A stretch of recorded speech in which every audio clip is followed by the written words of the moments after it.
Senator Ramon Bong Revilla. Sometime in the year 2024, Senator Revilla and I met where I gave him a list of projects given to me by Engineer Alcantara.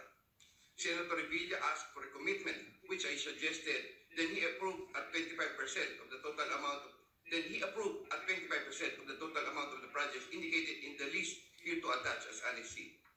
I relayed the 25% commitment to Engineer Alcantara and told him that Senator Revilla will appreciate additional contributions for his senatorial re-election bid. Engineer Alcantara collected the 25% commitment, or about 125 million, which was turned over to me and then delivered to Senator Revilla in his house in Cavite.